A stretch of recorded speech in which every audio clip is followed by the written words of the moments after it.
नमस्ते, स्वागत है आपका न्यूज़ नेशन के डिजिटल प्लेटफॉर्म पर। और मेरा नाम है आकाश और आज मेरे साथ फिर से गौरव और सौरभ हैं। सुबह सुबह या कहें लगभग लगभग 1 से 2 बजे के बीच है ना, खबर ये आई कि भगदड़, कह सकते हैं कि भगदड़ वहाँ पे जहाँ कुंभ हो रहा है वहाँ पर भगदड़ मची और कुछ लोग जो हैं कहेंगे नर्वस हो गए या कह सकते हैं कि थोड़े से परेशान, मतलब कुछ परेशान हो गए कि काफी भीड़ थी, क्योंकि आज मौनी अमावस्या थी और ये सबसे बड़ा शाही स्नान होता है महाकुंभ का, जिसमें कि ये उम्मीद की जा रही थी कि पहले से कि जितनी व्यवस्था की जाएगी उससे ज्यादा लोग शामिल हो जाएंगे, और वही हुआ कि भीड़ बहुत ज्यादा आ गई थी और भक्तों के अंदर जो श्रद्धालु थे उनके अंदर उत्साह बहुत ज्यादा था। तो भगदड़ तो नहीं कह सकते, क्योंकि अभी एसएसपी की बाइट आई, उन्होंने कहा कि भगदड़ नहीं हुई है, भीड़ भाड़ में उत्साह हो गया, तो उनके बीच में थोड़ा सा कुछ लोग घायल हो गए, जैसी रिपोर्ट सामने आ रही है। तो मतलब एक बार फिर से अगर हम सिलसिलेवार तरीके से या पॉइंट दर पॉइंट अगर थोड़ा सा अपडेट दे दें हमारे दर्शकों को, तो ये जो पूरा है 1 से 2 बजे के बीच की बात कही जा रही है, उसमें जो स्टेटमेंट जो आया है वो क्या हुआ है? कोई बैरिकेड के पार कोई चला गया है या टूट गया, क्या बताया गया है? स्टेटमेंट आया, सीएम योगी खुद आए, उन्होंने ये बताया कि जो श्रद्धालु थे, चूंकि मौनी अमावस्या था तो बाहर से जो श्रद्धालु आते हैं तो उनके अंदर एक उत्साह होता है कि उन्हें जो संगम होता है, जो प्रॉपर संगम है वहां पर नहाना, संगम नोद जिसे कहते हैं, वहां पे नहाना है। हालांकि ये कहा जाता है कि त्रिवेणी इलाके में जितनी भी जहाँ भी नदियां बह रही हैं, जो ये गंगा यमुना जो बह रही हैं, तो आप कहीं भी स्नान कर सकते हैं। इवन आप देखिए जो वीआईपी जाते हैं, चाहे वो अमित शाह हो या फिर जितने बड़े लोग गए हैं, वो लोग भी उस संगम पे नहीं नहाया, उन लोगों ने संगम नोज पे नहीं नहाया है, इवन अरैल घाट पे नहाया जहाँ पे यमुना दिखती है बहती हुई। तो बाकी सारे साधु संत भी ये कहते हैं। तो योगी जी ने बताया कि जो भक्त पहुंचे, श्रद्धालु पहुंचे, उत्साहित थे, तो बैरिकेडिंग लगाई गई थी जहां से अखाड़े के लोग जाते हैं स्नान करने के लिए। उन लोगों ने बैरिकेडिंग फादना शुरू किया, जिसके बाद में थोड़ी सी भीड़ भाड़ में आपस में थोड़ी सी हलचल मच गई, जिसके बाद में कुछ लोग घायल हो गए। हालांकि उन घायलों को तुरंत अस्पताल पहुंचा दिया गया, तो किसी ऐसी जनहानि की तो खबर अभी तक नहीं आई है। उसको कह सकते हैं हलचल मची, मतलब थोड़ी कंफ्यूजन के में हो जाता है, कंफ्यूजन हो गई, क्योंकि व्यवस्था जिस तरीके से थी, व्यवस्था का देखा जाए महाकुंभ की तो बहुत ही बेहतरीन व्यवस्था की गई है। लगातार इवन विपक्षी पार्टियां भी, विपक्ष के लोग भी, कई लोगों की तरफ से ऐसा बयान भी आया कि महाकुंभ की व्यवस्था अच्छी है, क्योंकि इस भगदड़ की जो खबर शुरुआत में बताई गई उस पर साधु संतों का रिएक्शन आया। उन्होंने कहा कि भगदड़ नहीं थी, जैसे उम्मीद ये थी कि मान लिया हमने 10 करोड़ की व्यवस्था की और व्यवस्था में 15 करोड़ लोग आ गए, और उसमें से क्या होता है कि भक्तों श्रद्धालुओं के अंदर एक अलग उत्साह होता है कि नहीं, हमें मौनी अमावस्या में एक जो स्पेसिफिक जो मुहूर्त कहते हैं, मुहूर्त में नहाना है, मतलब 3 बजे करीब नहाना है। तो उस चक्कर में जो हलचल मच गई आपस में कि होड़ मच जाती है ना कि हमें नहाना, पहले कौन, मैं नहा लूं, इस चक्कर में कुछ लोग घायल हो गए। हालांकि इसमें तकरीबन अगर देखा जाए तो 1-2 बजे घटना हुई और सुबह 7-8 बजे तक की पूरे मामले को कंट्रोल कर लिया गया। सुबह 7 बजे करीब डीआईजी की तरफ से अपील भी की गई कि कोई भगदड़ नहीं मची, कोई भाग दौड़ ना मचाए, कोई अफवाह ना फैलाए इस तरीके से। और लगातार न्यूज नेशन भी अपील करता रहा सुबह से कि ये सारी अफवाहें जो फैल रही है उस पर ध्यान ना दें, आप जहां पे सुरक्षित हैं। महाकुंभ में ऐसा कुछ भगदड़ नहीं, भागने की जरूरत नहीं है कोई भी। और जो अखाड़े हैं बाकी उन्होंने भी कहा है कि अब जो पवित्र स्नान है वो शुरू कर दिया जाएगा, शुरू हो जाएगा, शुरू हो चुका है, हो चुका है, स्नान करना शुरू कर चुके हैं। पहले नागा जो अखाड़े के लोग हैं वो लोग नहाना शुरू कर दिए हैं। तो शुरुआत में ये हुआ था कि अमृत स्नान को रद्द कर दिया जाएगा, अखाड़ा ने फैसला किया, लेकिन फिर जब देखा कि सब हालात कंट्रोल, ये रद्द क्यों बोला गया था? रद्द किया गया क्योंकि जो कि ऐसे ये ऐसे, अच्छा, अफवाहों की वजह से बहुत ज्यादा मतलब कैजुअलिटी कुछ हो गई होंगी या ऐसा हो गया होगा, लेकिन जब असलियत सामने आई, उसकी सच्चाई पूरी सामने आई, तो उसके बाद अखाड़ों ने फैसला किया कि हम स्नान करेंगे, अमृत स्नान जारी रखेंगे, जो भी हमारा कार्यक्रम है तरीके से उसी तरीके से। हमारे साथ गौरव भी है। गौरव, पहले तो आप वहां से होकर आ चुके हैं, स्नान आप करके आ चुके हैं, मतलब कितने, 1 हफ्ते पहले गए थे, कब गए थे आप? मैं तो कल ही लौटा हूँ प्रयागराज से। आप कल ही लौटे हैं। वहां पर आपने क्या क्या देखा, जो वहाँ पे जिस तरह से तैयारियां की गई हैं, जो व्यवस्था है कैसी है, उसके बारे में थोड़ा बताएं, ताकि जो हमारे देख रहे हैं उनको भी समझ में आए कि व्यवस्था किस तरह से है, चाहे वो सिक्योरिटी पर्पज से हो, वॉलंटियर के तरफ से देखा जाए। एक और भी चीज़ है कि फेस रिकग्निशन टेक्नोलॉजी का भी इस्तेमाल किया जा रहा है वहाँ पे, हर चीज़। तो इसके बारे में पूरा थोड़ा सा बताएं, क्या एक्सपीरियंस रहा आपका वहाँ? देखिए, सुरक्षा के लिहाज से अगर बात करें तो महाकुंभ में लगातार सरकार इस चीज को लेकर अलर्ट मोड में रही है कि किसी प्रकार की जनहानि ना हो और लोगों को जो उनकी व्यवस्थाएं हैं वो चीजें दी जा सके। देखिए, आप लगातार आप देख रहे होंगे कि डे वन से, जब से 13 तारीख से जो पहला शाही स्नान हुआ उस दिन से ही प्रयागराज, अगर शहर की बात करें तो एक तरीके से पूरी तरीके से छावनी में तब्दील कर दिया गया है। सुरक्षा का पुख्ता इंतजाम किया गया है। 60,000 से भी ज्यादा जो उत्तर प्रदेश पुलिस के जो जवान हैं वो शहर में डिप्लॉय किए गए हैं। अगर हम महाकुंभ परिक्षेत्र की बात करें तो वहां एनएसजी से लेकर सीआरपीएफ से लेकर और उत्तर प्रदेश पुलिस की एक ज्वाइंट टीम संयुक्त रूप से काम कर रही है। हर आपको चौक चौराहे पर एक पूरी सिक्योरिटी दिखेगी। लेकिन देखिए, पूरे सुरक्षा का पुख्ता इंतजाम है, व्यवस्थाएं भी सही हैं, सारी चीजें ठीक है। लेकिन जिस तरीके से सरकार ने चूंकि पहले अनुमान लगाया कि 6 करोड़ लोग आएंगे, फिर 7 करोड़ लोग आएंगे, फिर एकाएक सरकार ने व्यवस्थाएं 10 करोड़ लोगों की, लेकिन जिस तरीके से भक्तों का रेला एक तरीके से प्रयागराज में जो हुजूम आया है, उमड़ा है, भक्तों का जो उत्साह है महाकुंभ में स्नान को लेकर, आपने देखा हो कि हम यहाँ इस वक्त दिल्ली एनसीआर में बैठ की बातचीत कर रहे हैं, लेकिन यहाँ से भी आप जब भी सड़क के बाहर निकले गुजरे तो लोगों को एक चीज बात करने का जो टॉपिक है कि कुंभ में कब चलना है, तो आप देख सकते हैं किस प्रकार से एक जो सनातन धर्म के प्रति और महाकुंभ के प्रति लोगों में उत्साह है और वहां स्नान करने को लेकर लोग जो उत्साहित नजर आ रहे हैं, ये भी देखने बनता है। लेकिन देखिए, जिस तरीके से बात की जा रही है वहां शुरुआती जो अफवाह, चूंकि अफवाहें उड़ाई गई थी, बिल्कुल सुबह की जो अफवाह थी, चूंकि संगम नोच के बाहर एक बैरिकेटिंग बनाया गया था, कुछ लोग वहां विश्राम कर रहे थे कि सुबह उठ के तड़के सुबह ही हम नहा लेंगे, स्नान कर लेंगे। पहले वहां अफवाह उड़ाई गई कि नागा साधु स्नान करने आ रहे हैं, इस जो नागा साधु स्नान करने आ रहे हैं, तो इसमें जो भीड़ आगे बढ़ गई थी। अब चूंकि नागा साधु जब स्नान करने आते हैं वो पूरे लाव लश्कर के साथ आते हैं, उनके स्नान करने का तरीका थोड़ा अलग होता है, तो इसकी वजह से जो भीड़ थी वो थोड़ा सा पीछे हटने का प्रयास की। लेकिन चूंकि भक्तों का रेला इतना बड़ा था कि थोड़ा सा हटने के चक्कर में पूरी भीड़ ही पलट के पीछे चली गई और वो जो बैरिकेटिंग था वहां सोए लोगों के ऊपर थोड़ी सी भीड़ आ गई। और यहाँ अफवाहों पे, क्योंकि अफवाहों पे लगातार सरकार भी, सीएम योगी लगातार अपील कर रहे हैं, लगातार मीडिया में बने हुए हैं, वो सारे एजेंसियों की तरफ से, लगातार पुलिस के जो उच्च अधिकारी है वो खुद बने हुए हैं और लगातार अपडेट भी किया जा रहा है लोगों को कि आप अफवाहों पे ध्यान ना दें। सरकार, क्योंकि वहां देखिए खोया पाया केंद्र है, वहां पे सरकारी इंतजामात किए गए हैं, वॉलंटियर्स हैं और देखिए वहां पे स्वास्थ्य कर्मी भी मौजूद हैं और लगातार वो जो लोग हतो उत्साहित, मतलब जिन लोगों को बेहोशी के हालत में भी ऐसे अफवाह उड़ने के बाद कुछ लोगों को नहीं होता है कि वो सांस घबरा जाते हैं, घबरा जाते हैं, इस वजह से उनको लगातार जो प्राथमिक उपचार है वो भी दिया जा रहा है। और यहां तक कि सीएम योगी ही नहीं, प्रधानमंत्री मोदी, गृह मंत्री अमित शाह लगातार अपडेट ले रहे हैं और इस वक्त पूरे देश के जो बड़े नेता हैं, चाहे वो संवैधानिक पद पे हो, चाहे वो ब्यूरोक्रेट्स में हो, सबकी निगाहें इस वक्त प्रयागराज में है और सारे लोग कहीं ना कहीं से अपडेट ले रहे हैं और इन अफवाहों को खारिज कर रहे हैं। चूंकि अभी जैसा सौरभ सर ने बताया कि वहां के एसएसपी का भी बाइट आया कि अफवाहें किसी प्रकार की भगदड़ नहीं है, अफवाहों की वजह से जो भी माहौल बना है।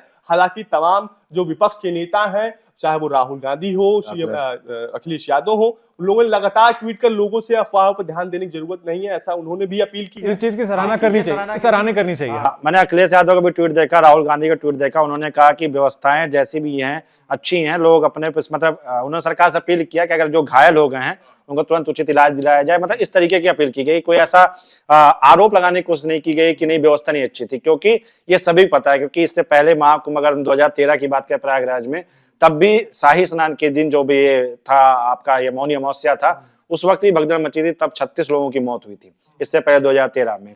उससे पहले भी महाकुंभों का इतिहास रहा है कि अक्सर मौनी अमावस्या के दिन भगदड़ मचने का इतिहास रहा है। 1954 से भी बात करें तो उस समय भी हुआ थी।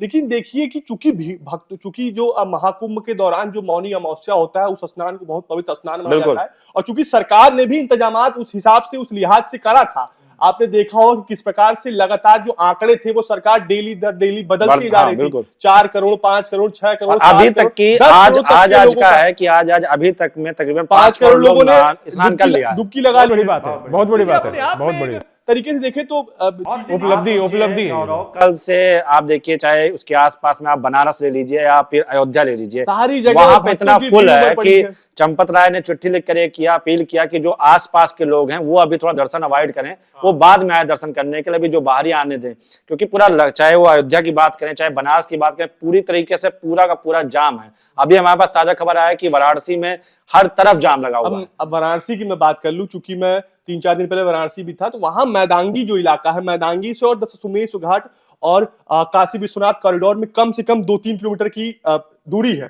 लेकिन वो पूरा एरिया, चाहे वो गोदौली वाला वो जो पूरा एक परिक्षेत्र है घाट वाला, वो पूरा खचाखच लोगों से भरा हुआ है।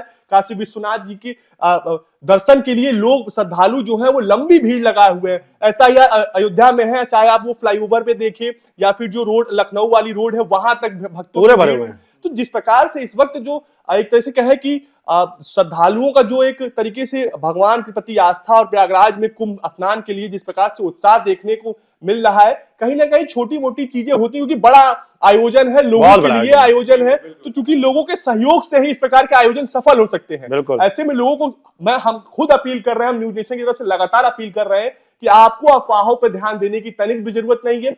आप शाही स्नान करने गए हैं, अमृत स्नान करने गए हैं, मौनी अमावस्या का स्नान करने गए हैं, आप स्नान करिए, श्रद्धा भाव से स्नान करिए और फिर अपने घर को वापस आइए। आपको सरकार की तरफ से लगातार जो भी चीजें मुहैया कराई जा रही हैं, आप जो भी प्रोटोकॉल्स बनाए गए हैं, जो भी नियम कानून बनाए गए हैं, आप उसके तहत जाइए। वहां पे लाइनें लगाई जा रही हैं, चूंकि अब संगम नोच पे जो खबरें अपडेट होकर सामने आ रही है कि वहां अब एनएसजी की टीम ने मोर्चा संभाल रखा है, तो कहीं ना कहीं अब जो व्यवस्थाएं हैं वो फिर से सुधरने की स्थिति में और दुरुस्त होंगे, क्योंकि दुरुस्त थी और दुरुस्त होंगी। ऊपर से आप रेलवे की तरफ से देखें तो रेलवे ने भी बहुत अच्छी व्यवस्था शुरू कर दी है कि अभी उन्होंने प्रयागराज आने वाली जो ट्रेनें थी उनमें उनको रद्द कर दिया है कि कई ट्रेनें नहीं आ रही हैं प्रयागराज, लेकिन प्रयागराज से जाने के लिए तकरीबन ऐसी खबरें, क्राउड मैनेजमेंट एक तरह से कह सकते हैं, हर एक मिनट में तकरीबन 4 ट्रेनें वो निकाल रहे हैं प्रयागराज से, ताकि जितने लोगों ने स्नान कर लिया है, जिनको निकलने में आज दिक्कत हो रही है, वो लोग जल्दी जल्दी से यहाँ से प्रयागराज से पलायन करें। उसके बाद हो सकता है कि फिर से जो नए श्रद्धालु हैं वो भी एंट्री कर सके। अभी ऐसी खबरें आई हैं कि चूंकि श्रद्धालुओं का रेला अभी भी लगा हुआ है, तो प्रयागराज के आसपास के जिले जो बॉर्डर वाले इलाके हैं वहां सरकार अपने उच्च अधिकारियों को भेजकर, और वहां जो श्रद्धालु चूंकि बस से आ रहे हैं, कोई अपनी गाड़ियों से आ रहे हैं, तो उनको वहां रोका जा रहा है, कुछ देर के लिए कहा जा रहा है आप यहाँ रुकिए। स्नान चूंकि महाकुंभ 1-1.5 महीने का और इसमें दुनिया से लोग आते हैं, दुनिया भर से लोग आ रहे हैं, धीरे धीरे स्नान सबको करना है। हालांकि मौनी अमावस्या का अपना एक महत्व है, स्नान करने का, लोग ये अपनी श्रद्धा भाव है, लेकिन फिर भी सरकार लगातार लोगों से अपील कर रही है और जो अधिकारी हैं वो लगातार सुरक्षा के इंतजाम को लेकर एकदम तरीके से अलर्ट नजर आ रहे हैं और लोगों को रोका जा रहा है। और एक्चुअली क्या हुआ यहाँ पे, जो एक आस्था का विषय है कि सुबह जो ब्रह्म मुहूर्त का वक्त होता है, वही हो गया का जो पुण्य मिलता है, तो उसको लेकर के लोगों के अंदर बहुत उत्साह था कि उन 2 घंटों में ही हम लोग नहा लें, अधिक से अधिक लोग नहा लें। और उस बीच में जब आपने कहा कि नागा अखाड़े की खबर सुनाई पड़ी कि अब वो लोग आ रहे हैं, तो उनको लगा कि अब यहाँ पे काफी पीछे जाना पड़ेगा। तो एक होता है कि एक कंपन सा उत्पन्न हुआ भीड़ में, और वो कंपन दूर तक सुनाई पड़ी, और वो वहां से चली बात और वहां तक की बात पहुंची कि कोई भगदड़ मच गई है। देखिए, आप अगर मौनी अमावस्या के लिए की तैयारियों को अगर आप देखें तो 26 जनवरी से ही आप देखें लगातार किस तरीके से लोगों का एक जनसैलाब उमड़ पड़ा। हम खुद उसके रिगार्डिंग खबर भी चला रहे थे। और देखिए, आप वो पूरे वीडियोस में देखिए, क्योंकि हम लोग तो थे 26 तारीख को वहीं पे, हमने देखा कि लोग रेंग रहे थे। सिर्फ लोगों का, अगर आप थोड़े से ऊंचाई वाले जगह पे बांध एरियल शॉट से, हाँ, तो आपको लगेगा कि बस सिर दिखाई दे रहा है और ऐसे चींटी से रेंगते हुए नहीं, लगातार तस्वीरें दिख रही हैं, ड्रोन विजुअल दिखाए जा रहे हैं, उसमें विजुअल देख के ऐसे लग रहा है कि जमीन है ही नहीं। या तो नदियां दिख रही हैं, यमुना और गंगा दिख रही हैं, संगम दिख रहा है, या तो लोगों के केवल सिर दिख रहे हैं, जमीन दिख ही नहीं रही कि जमीन है ही नहीं। मतलब समझिए कि एकदम चिपके हुए खड़े हैं। ऐसा कहते नहीं कि लाही फेंको तो गिरे नहीं, वैसी भीड़ है। तो कहीं ना कहीं ये इतने बड़े आयोजन में, जिसको कहा जाता है ये दुनिया का सबसे बड़ा आयोजन है, इतने बड़े आयोजन को इस सफलता पूर्वक आज तकरीबन 15 दिन हो चुके हैं, और इस बीच में ये चिटपुट से जो घटना सामने आ गई है, और मुझे लगता है कि व्यवस्था में कोई कमी नहीं है, लेकिन और भगदड़ भी नहीं हुई है। थोड़ा सा भक्तों के अंदर जो उत्साह है, तो उसको थोड़ा सा संयम रखना प्लस कंफ्यूजन। तो हम यही कहना चाहेंगे, जो वहां श्रद्धालु जा रहे हैं वो थोड़ा संयमित होकर के जाएं, थोड़ा अपने बुद्धि विवेक का भी इस्तेमाल करें। हर चीज सरकार पर टालना या हर सरकार पर डाल देना, या व्यवस्थाएं नहीं अच्छी हैं, व्यवस्थाएं वैसी होती तो वो हो जाती, ये तमाम तरीके केवल आप अपने आप को एक्सक्यूज कह सकते हैं, क्योंकि अपने बुद्धि विवेक का आपको लेना चाहिए कि कैसे अफवाह फैली। क्योंकि अभी तक कोई ये नहीं कहना है, जितने लोग के बयान आए, जितने पीड़ित थे, जो उसमें भगदड़ में जो पीड़ित हुए थे, उनको यही नहीं पता कि आखिर हुआ क्या है। बस वो भागने लगे, उनको लगा कि भीड़ थोड़ी सी पीछे हटी, उनको लगा कि वो भागने लगे, बस भाग रहे थे। क्योंकि भगदड़ का इतिहास भी रहा, चाहे वो हाथरस मामले में देखिए भगदड़ मचता है, क्यों मचा ये किसी को नहीं पता होता है, सामने वाला भाग रहा है, वो भी भाग रहे हैं। तो यहाँ पे थोड़ा श्रद्धालुओं को अपने विवेक का इस्तेमाल करने की जरूरत है। और सबसे बड़ी बात है, आप पिकनिक मनाने तो जा नहीं रहे हैं कि आपको हर चीज की व्यवस्था मिलेगी। आप पूजा पाठ करने जा रहे हैं, आप श्रद्धा भाव से जा रहे हैं, तो थोड़ा सा परेशानियां होती हैं, क्योंकि आप अकेले जा नहीं रहे हैं कि आपको वीआईपी ट्रीटमेंट मिलेगा, वहां पे आप वीआईपी तो है नहीं, सबको एक समान ट्रीट किया जा रहा है। और लोगों से लगातार अपील की जा रही है कि आप जो प्रोटोकॉल्स हैं, जो दिशा निर्देश सरकार द्वारा जारी किए गए हैं, जिस तरीके से नियम कानून बनाए गए, उसका पालन करिए और आप शाही स्नान करिए, और अमृत स्नान मैं करिए। दर्शकों को बताना चाहूंगा, जितने वीआईपीज भी जा रहे हैं, तो जो संगम नोज की बात हो रही है, संगम नोज पे कोई वीआईपी वहां पे स्नान नहीं कर रहा है। अधिकतर जितने वीआईपीज हैं उनको अरेल घाट पे स्नान किया, जहाँ पे यमुना बहती हुई नजर और आती है। वो नैनी पुल से आपको होके जाना पड़ेगा बिल्कुल। पीछे की साइड। बिल्कुल, और जो क्योंकि संगम नोज है वो लल्ला चुंगी से आप आगे बढ़ के जाएंगे जब, तो जो लेटे हुए हनुमान जी हैं उनके सामने ही पड़ता सामने पड़ते हैं। तो वहां पे वो क्षेत्र इतना बड़ा नहीं है कि वहां पे अचानक से 10-15 करोड़ जो जनता पहुंचे, श्रद्धालु पहुंचे, वो सारे लोग डुबकी लगा सके। तो ऐसा नहीं है कि आप संगम क्षेत्र में जहां भी है, लगातार साधु संत भी अपील कर रहे हैं, हम भी यही आपसे कह रहे हैं कि संगम क्षेत्र में जहां भी आपको गंगा यमुना बहती दिखती है, आप वहां स्नान कर लीजिए, वही पुण्य प्राप्त होता है, वही तरीके से होता है। सही बात। आपके मन में आस्था होनी चाहिए कि संगम क्षेत्र ही पूरा उसके लिए आप जा रहे हैं। तो ऐसा कोई नहीं कि संगम नोज में ही डुबकी लगाएंगे तभी आपको वो चीजें हासिल होंगी जो आप सोच रहे हैं। तो ये थोड़ा सा संयम और बुद्धि विवेक का इस्तेमाल करने की जरूरत है। एक और चीज कि अगर आपने स्नान कर लिया है, आपने श्रद्धा पूर्वक वहां प्रार्थना कर लिया है, तो वहां से फिर आप निकल भी जाए। कई लोग ऐसे हैं कि वहां सेल्फी के लिए और बहुत सी चीजें के लिए वहां पे टाइम लगाते हैं, जिसकी वजह से जो बाहर इंतजार कर रहे हैं उनका जो नंबर है वो बहुत देर के बाद आता है। मेरे ख्याल से हमारी तरफ से हम ये अपील कर सकते हैं कि किसी भी एक चीज जो लगातार देखी जा रही है, क्योंकि हम सोशल मीडिया पे मुझे लगता है सभी लोग हैं, और जितने लोग संगम में डुबकी लगा रहे हैं लगभग सभी लोग वीडियो और फोटो खींच रहे हैं। बिल्कुल। तो मुझे लगता है कि इन सारी चीजों से थोड़ा सा लोगों को परहेज करना चाहिए। हाँ, गुरेज करना चाहिए, परहेज करना चाहिए कि आप थोड़ी जल्दीबाजी में जाइए, चूंकि जो आपको जितना डुबकी लगाना है आप डुबकी लगे, चूंकि आपके पीछे एक लंबी कतार है स्नान करने वालों की। और चूंकि अगर आपका श्रद्धा है कि संगम नोज पर ही हमें स्नान करें, तो आपके तरह लाखों करोड़ों ऐसे श्रद्धालु हैं जिनकी अंदर भी यही श्रद्धा है। बिल्कुल। तो आप समय व्यर्थ ना करें, जाएं स्नान करें और तुरंत त्वरित आ जाएं अपने। और साथ में ये भी है, वही अपील है कि अभी आप जैसे अयोध्या है या बनारस है, तो वहां पे ऐसा कोई आयोजन नहीं चल रहा है, लेकिन चूंकि जो प्रयागराज जा रहे हैं तो वो लोग वहां भी जा रहे हैं। तो भीड़ बढ़ाने से अच्छा ये है कि आप इसके लिए आप बाद में भी वहां जा सकते हैं। तो जिस तरीके से चंपत राय की तरफ से भी लगातार अपील की गई कि अयोध्या में अभी आसपास के लोग ना आए, तो थोड़ा सा आप लोग जाइए, दर्शन के उद्देश्य से जाइए, जितना जल्दी हो अपना दर्शन करके अगर संगम में जाइए डुबकी लाइए और वहां से निकलिए। और रेलवे की तरफ से व्यवस्था कर दी गई है, रोडवेज अच्छी खासी बसें चलने लगी हैं, तो काफी आपको वहां से निकलने का मौका मिल रहा है। और ये जो सोशल मीडिया के तरीके से आप लोग रील और ये सब बना रहे हैं, उससे थोड़ा अवॉइड करिए। बाद में जाइए, जब 26 फरवरी के बाद थोड़ा सा महाकुंभ का आयोजन खत्म होगा, उसके बाद भी संगम वहीं पर है, आप वहां भी स्नान कर सकते हैं। और मुझे लगता है कि ठीक है, आप अभी डुबकी लाइए और बाद में जाकर तसल्ली से जाके आप 10 दिन 15 दिन रह करके आराम से वहां पे नहाइए। तो हमारी तरफ से एक यही अपील है कि अफवाहों पर बिल्कुल भी ध्यान ना दें, और जो भी वहाँ पे दिशा निर्देश दिए जा रहे हैं प्रशासन के द्वारा, आप उसको ज़रूर पालन करें। अभी के लिए इतना ही, और देश दुनिया की तमाम खबरों के लिए न्यूज़ नेशन के इस डिजिटल प्लेटफॉर्म को देखते रहिए। बहुत बहुत शुक्रिया आपका।